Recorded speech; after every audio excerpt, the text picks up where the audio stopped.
श्रीमान् वेङ्कटनाथार्य कवितार्किककेसरी वेदान्ताचार्यवर्यो मे सन्निधत्तां सदा कृति समर्पणपद्धति श्लोकं 115 प्रणयिनि पदपद्मे गाढमाश्लिष्यति त्वां विधिसुतकथितं तद्वैभवं ते विदन्तः अनुदिनमृषयस्त्वामर्चयन्त्यज्ञकारे रघुपतिपदरक्षे रामगिर्याश्रमस्ताः பதபதார்த்தம். ரகுபதி ஸ்ரீராமனுடைய பதரக்ஷே திருவடியை காப்பாற்றுகின்ற பாதுகையே, பதபத்மே தாமரைப்பூ போலிருக்கின்ற திருவடியாகிற, பிரணயினி பர்த்தாவானவன், துவாம் உன்னை, காடம் கெட்டியாக, ஆஸ்லிஷ்யதி சதி கட்டிக்கொள்கின்ற போது, விதிசுத பிரம்மாவிற்கு பிள்ளையான வசிஷ்டராலே, கதிதம் சொல்லப்பட்டிருக்கின்ற, தத்து பிரசித்தமான, தே உன்னுடைய, வைபவம் பெருமையை, விதந்தகா அறிந்தவர்களாயிருக்கின்ற, ராமகிரி சித்திரகூட பர்வதத்தினுடைய ஆசிரமஸ்தாக ஆசிரமத்தில் இருக்கின்ற, ரிஷயகா ரிஷிகள், அக்ஞகாரே அக்னிஹோத்திர சாலையிலே, அனுதினம் தினந்தோறும், துவாம் உன்னை, அர்ச்சயந்தி பூஜிக்கிறார்கள் அப்படின்னு சாய்க்கிறார்.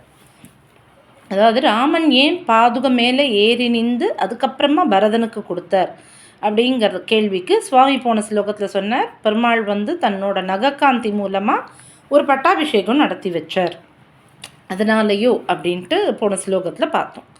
இப்போ இந்த ஸ்லோகத்தில் சுவாமி என்ன சாய்க்கிறார்னா, வசிஷ்டர் ராமனை பார்த்து சொல்கிறார், இந்த பாதுகையை பரதனுக்கு கொடு அப்படின்னு சொன்ன உடனே பெருமாள் பாதுகை மேலே ஏறி நிற்கிறார் இல்லையா. அப்போது பெருமாளோட திருவடியானது பாதுகையை கெட்டியாக ஆலிங்கனம் பண்ணிட்டு தான், அழுத்தமாக பிடிச்சுண்டு தான், கட்டி பிடிச்சுண்டு தான். இங்கே பதத்தை கவனிங்கோ, பாதுகை பெருமாளோட திருவடியை கெட்டியாக பிடிச்சுண்டுதுன்னு சொல்லலை.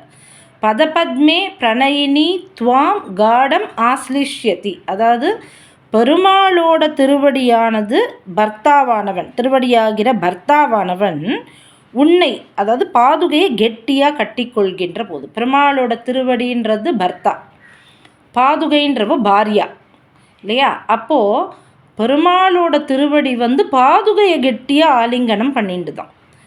இது ஏன்னா அந்த திருவடிக்கு ஒரு அப்பேற்பட்ட சோகம், ஐயோ பாதுகையை பிரிய போகிறோம் அப்படின்னு, பிரியறதுக்கு முன்னாடி அப்படி கெட்டிமாக ஆலிங்கனம் பண்ணிட்டு தான் பெருமாளோட திருவடி பாதுகையை. இதை இந்த மாதிரி அந்த பாதுகையை எவ்வளோ கெட்டியாக ஆலிங்கனம் பண்ணிக்கிறது பெருமாளோட திருவடின்றத அங்கே சுற்றி இருக்கிற முனிவர்கள்லாம் பார்க்குறாளாம். எங்கே அந்த ராமகிரி சித்திரகூட பர்வதத்தில் இருக்கக்கூடிய முனிவர்கள்லாம் இந்த இந்த சீனை பார்க்குறா. அந்த இடத்துல பெருமாளோட திருவடியானது எப்படி பாதுகை ஆலிங்கனம் பண்ணிக்கிறதுன்னு பார்த்த உடனே அவளுக்கு புரிஞ்சுதான். அதாவது பிரம்மாவோட பிள்ளையான வசிஷ்டரே பாராட்டுறார் பாதுகையை.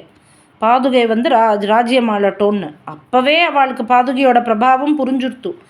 இருந்தாலும் இந்த திருவடியானது கெட்டியாக ஆலிங்கனம் பண்ணிக்கிறத பார்த்த உடனே பாதுகா பிரபாவம் எப்பேற்பட்டதுன்னு தெளிவாக அவளுக்கு புரிஞ்சுடுத்து.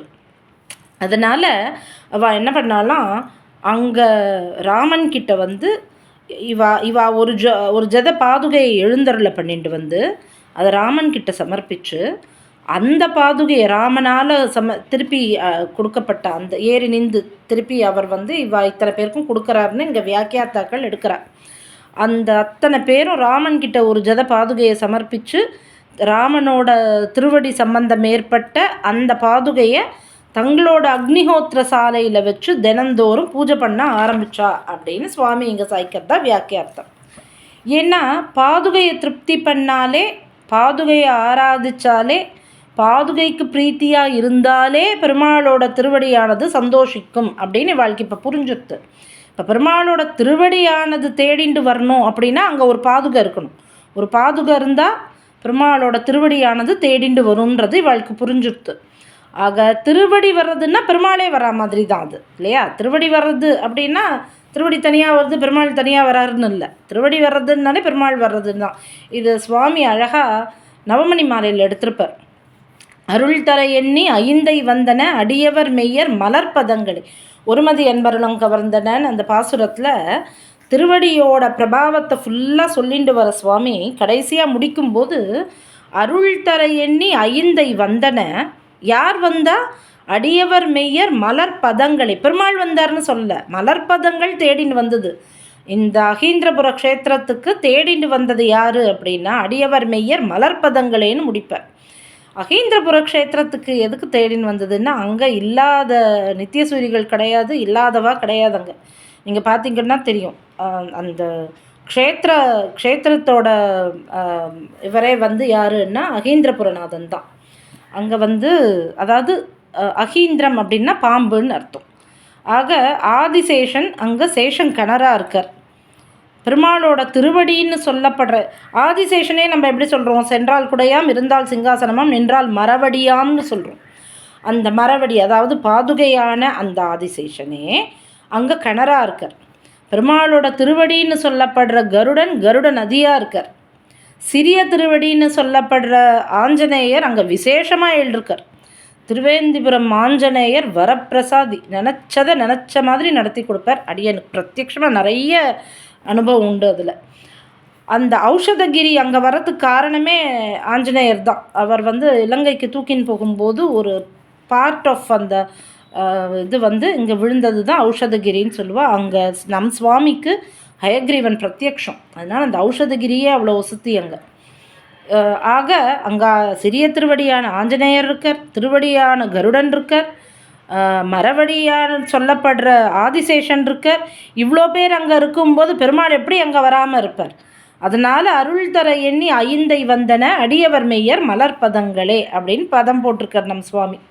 ஆக இத்தனை திருவடியோட சம்பந்தம் அந்த ஊரில் இருக்கும்போது பெருமாள் அங்கே பெருமாள் வந்தார்னு சொல்லலை, திருவடி வந்ததுனாலே பெருமாள் வந்தார் தான். ஆக இந்த ஸ்லோகத்தோட அர்த்தம் என்னன்னா, இந்த பாதுகையை ஆராதிச்சாலே பாதுகைக்கு பிரியமான பிரிய பர்த்தாவான திருவடி தேடி ஓடி வரும். திருவடி தேடி ஓடி வரும்னா என்ன அர்த்தம்னா பெருமாளே தேடி ஓடி வருவார்.